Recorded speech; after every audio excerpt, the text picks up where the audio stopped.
Hey, what's up guys? Usually I have to pick between playing my favorite decks, but the rank 181 player in the world merged together Mortar and Royal Recruits for the best of both worlds and a big bonanza of spam. You'll constantly attack both sides with the relentless rushing of Royal Recruits, Goblin Gang Split, and Skeleton King, while the Mortar is a perpetual pest, sieging away on your opponent's towers. I love the ability to drop high mortars to defend my opponent's wing addition, simultaneously draining the opponent's elixir bank since they have to drop units to stop the mortar connection.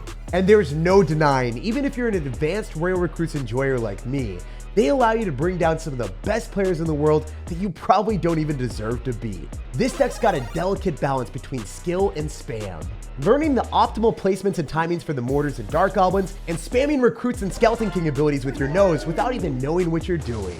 It's time to blast recruits at our opponents and assert dominance. Don't forget to subscribe to the channel so you never miss out on any of the daily videos. And major mortar love to everyone that's using creative code SirTag, making all the hyper videos possible. All right, this guy's got the barbarian in the banner and he is singing into a microphone. Well, that's kind of what I do on the daily, but I don't sing unless you guys think my voice is just that pleasant.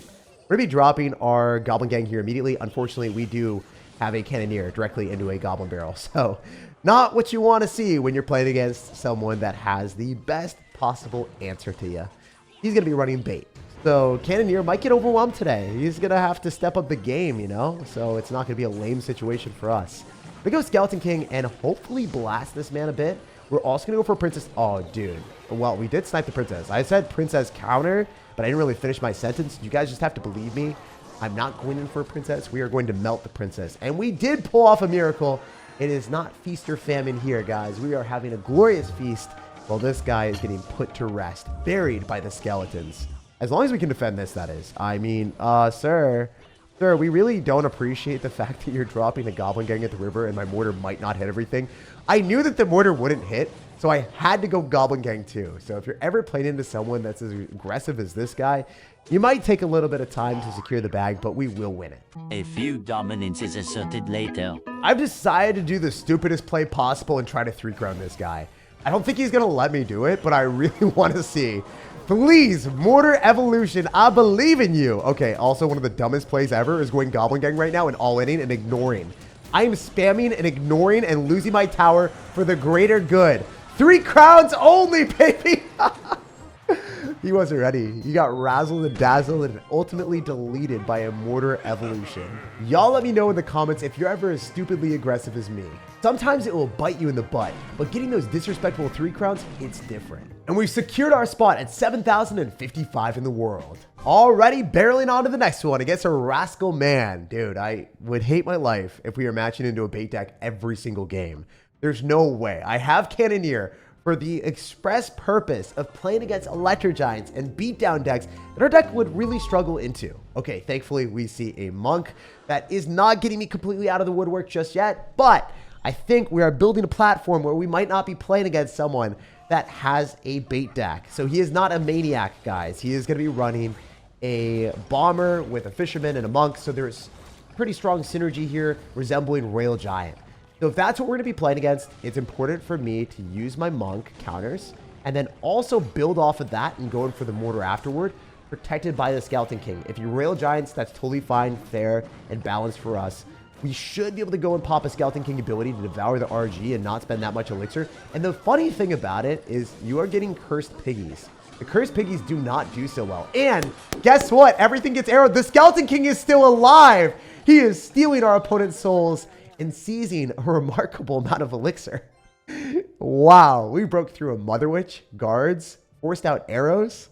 That is hilarious. You know what? Screw it. You don't have arrows and you don't have Mother Witch. Why can't I just go Goblin Gang and Recruits at the river in the middle?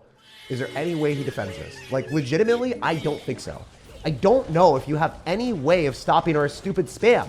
If your best bait answers are out of cycle, like you don't have your arrows and you don't have your Mother Witch, you can't convert our cards into defensive piggies. You also don't have the splash damage necessary to delete our cards. And then also the fisherman, it is going to get caught in the worst possible situation, catching an L. It's not catching a fish, guys. It's catching a wish. This is hilarious that it is finding 0 damage. It's like a make-a-wish. It's like, will we fulfill your dream and give you damage? The answer is no. We are not a charity case here, sir.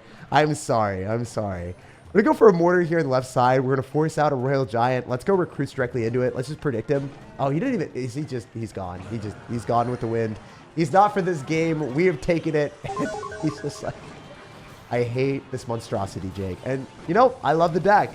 We are 3 crowning only with a mortar cycle deck, guys.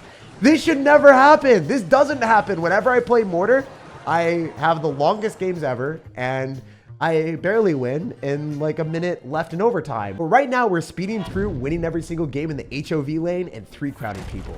After stomping that Royal Giant rascal, we pushed up to 5,800 in the world. All right, we've matched into the rank 6 player in the world. That's exactly what we like to see. Clash Royale is saying that the last 2 games were too easy, and now it's giving us the ultimate challenge in the game. You already know I have to level up my skill because I am not as near as good as this guy. We're going to go in for a mortar, and he's going to go minions. I think arrowing this is okay. I mean, it's going to be an even elixir trade, and the mortar's on the tower. So when we're up this amount, it's important for us to not get extremely aggressive. If I go Dark Goblin here, it is able to kill the Knight and also target the Sparky. And then I think we want to go in for a Goblin Gang. It might get predicted, but I hope not. All right, cool. We're playing against a Sparky, rank 6 player in the world, so I don't know what he's doing. I don't understand why someone this good would ever be running a non-mechanical deck like Sparky. Maybe he's messing around. But we have recruits, so I think we might have matchup advantage against a really good player, so we'll see. I don't like the fact that the guy is going to be having a Mother Witch. That is not fun. We did beat it last time and 3 crowned it, so there is that. But that is a card that is tough for us to play into for sure. He's trying to spam evolutions, and I respect it. I respect it for sure. Go in for a minor and a aggressive stance to the left, because if we can get minions out of sight, we can arrows on them, and then the Knight dies, the Goblin Giant dies to the mortar, right? And we've got the cannon card counter, basically. I mean, it's like damage of a cannon card almost, right? I'm thinking this is good. Dark Goblin might be able to do some damage to the left. It's going to get damage before it dies the Princess Tower. I'm so dialed in. I don't know if you guys can tell with my voice and just how I'm thinking and how I'm approaching things. I'm not even thinking about commentary at this point. We are full comms, dialed in for the win. You guys always ask me, by the way, does it impair your gameplay to commentate as you play? The answer is a resounding yes. Usually it's worth it, and it always is worth it in my book, but I sacrifice my brain cells for the best gameplay and commentary that I can do. And right now, we're trying to accomplish both at the same time. I think if we go with Skeleton King here on the left, it would be super stupid because it would go directly into a Sparky and we wouldn't be able to do anything about it. We want to use the mortar to finish off the Mother Witch. Huge value for me. Get a Dark Goblin, and all I need to do is meander our way back to getting recruits in the face of the Sparky. Because I know if I kill the Sparky, we're in a good spot. I'm going to go in for a Goblin Gang here, and the Mother Witch is going to be a menace, but I should be able to arrows if we can just kill the Mother Witch. How did the recruits target the Mother Witch from the other side of the river? Oh my goodness, my guy. That was brilliant. He is not happy with that. Oh, I'm so dumb. There's no way I just did that to myself. There should actually no way. Guys, make it make sense. Make my stupidity make sense for the one time. Oh, that was so bad. That was so stupid. Oh no, that was painful. I dropped a Dark Goblin into arrows. Yo, wait. What if we pre-arrows minions or something? Nope, but maybe the skeletons. Okay, with forced out arrows. Still, definitely not a 100-0 matchup in my favor that I'm almost somehow losing. Yep, we love to see it. All right, we're going to go in for a mortar here. We're also going to try to use our skeleton dragons if we can, because we do not want to die. Also, we can go Goblin Gang. He'll probably pre-arrows this, but we'll have to wait and see. All right, we can go Skeleton King in the back because he's going to drop a spell for sure. All right, cool. All right, what do we do here? Do we minor and sacrifice it so the Skeleton King doesn't get shot? I think we're totally fine here with eating the Sparky shot if it doesn't hit the Skeleton King, but it does. Feels bad, man. All right, we can go in for a Mortar Evolution. If we can go and stop the Goblin Giant, that's the vibe. I don't like dropping the Mortar Evolution on defense ever. It's generally the wrong play to do, but in this specific situation, maybe it's okay.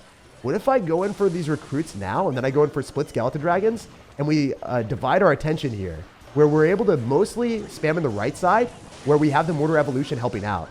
If you think about it from this perspective, the Mortar Evolution can defend our spam, because anything that he drops in the middle will get hit. Kind of funny. All right, we're going to go in for a Dark Goblin here.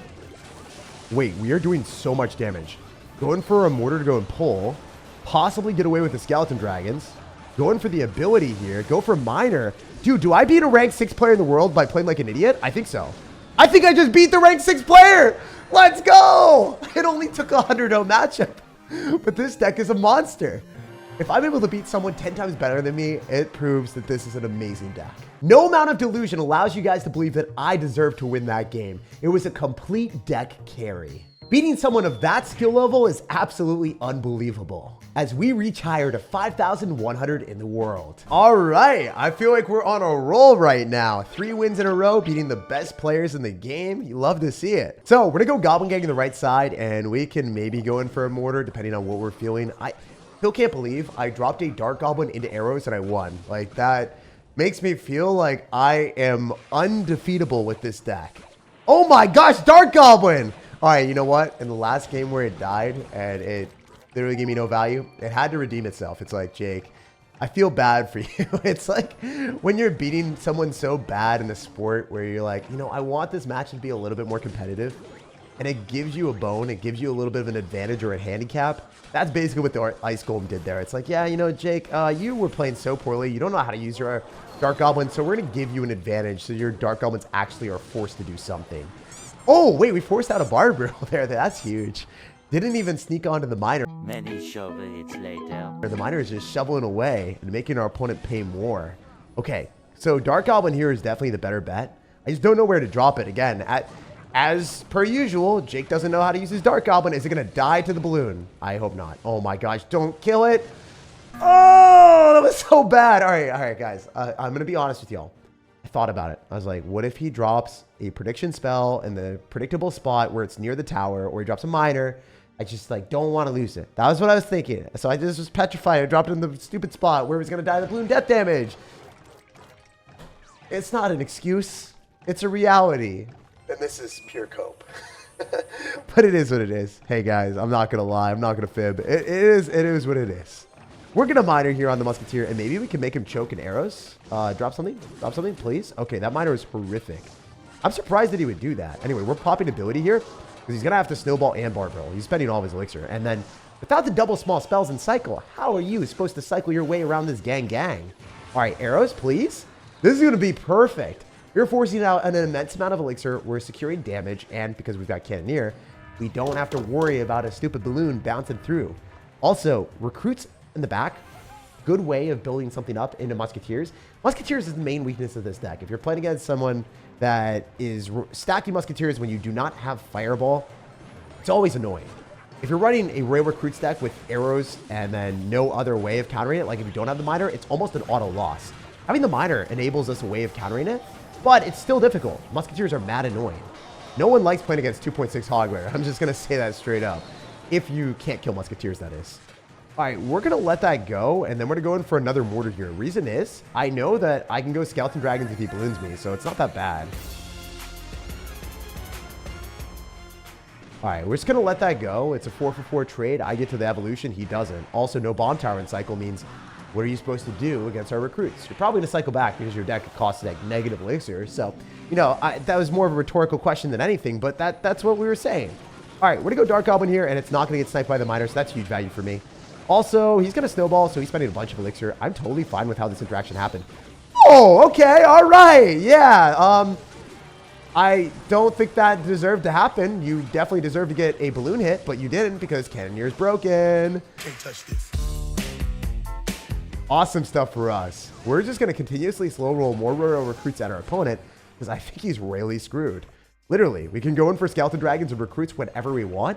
And despite him having Bomb Tower and Musketeer, which should supposedly give him a huge advantage, you stack up those cards, I can't delete them. It's not necessarily prevailing in his favor at all. We're able to go in for a miner and stand tall. The Recruit! There's some things that are certain in life. Death, taxes, and the stupid Recruit charging through to your tower, leading the charge away from all the units you have in the middle. This deck is so brainless that I'm playing, and it is really fun to play.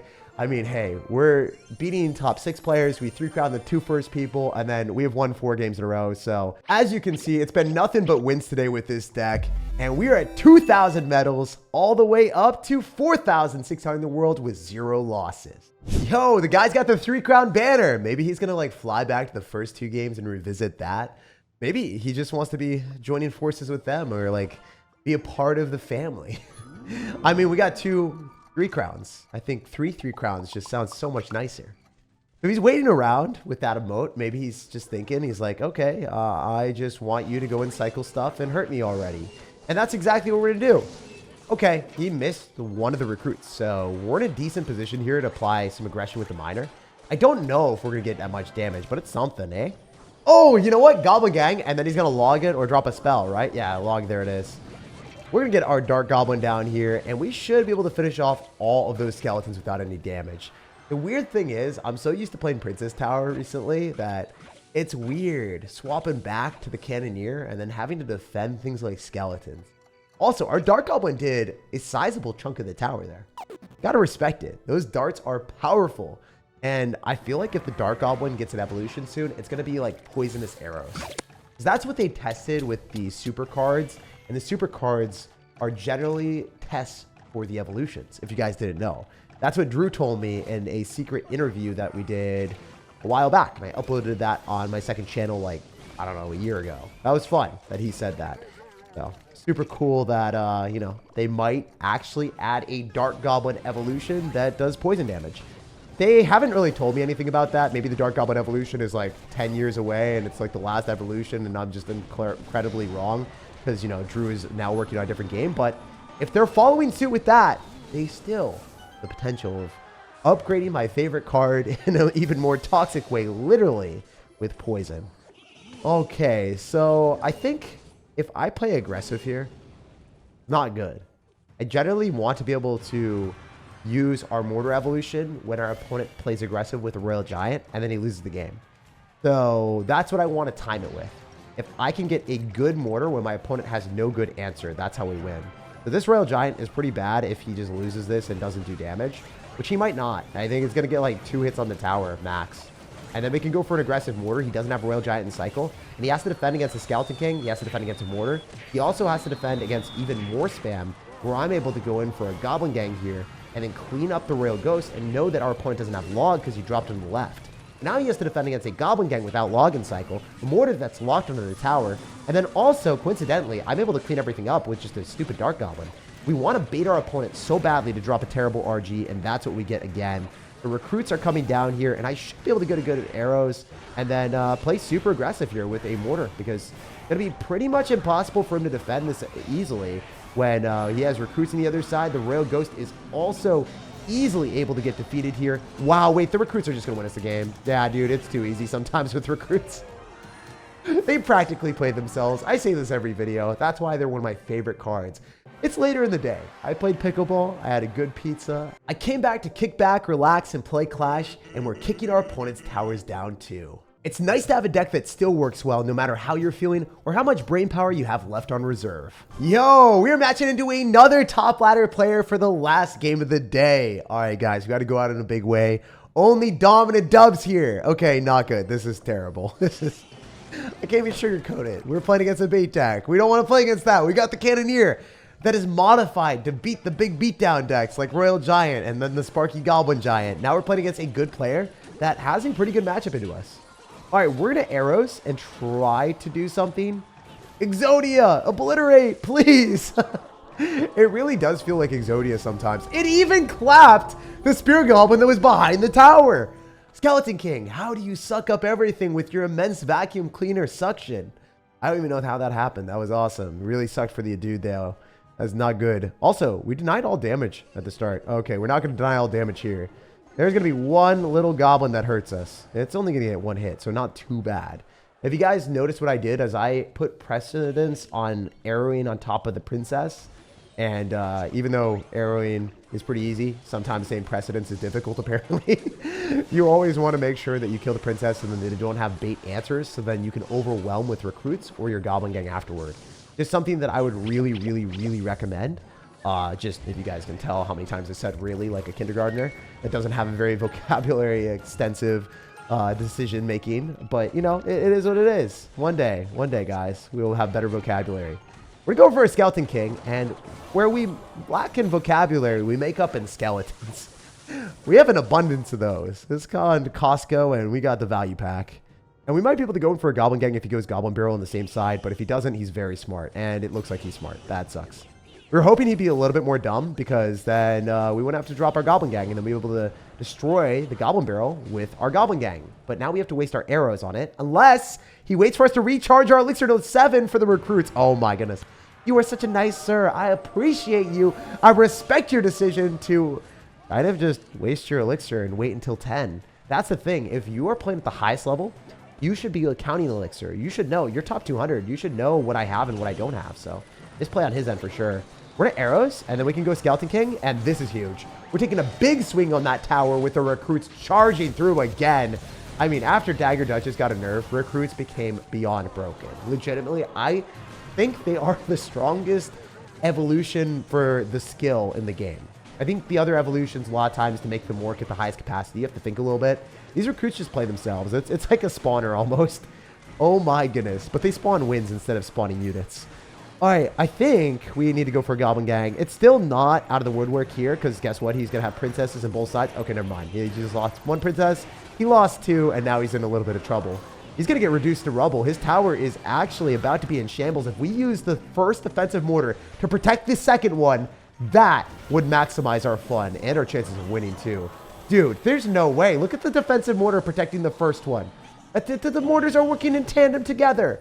It is a beautiful sight to see, as our opponent is wondering what the heck is happening here. He's going to go in for a log, but that is a sad log too, because I'm pretty sure we're able to go Goblin Gang. The mortar! Yo, there's no way! It was gone. And now our opponent's tower is gone. Someone make it make sense. This deck is broken. I just don't understand how we broke down the tower there too. That buzzer beater allowed us to dominantly beat the ranked 238 player in the world. Poke the like button if you enjoyed today's video, subscribe for more daily content, and have an amazing rest of your day.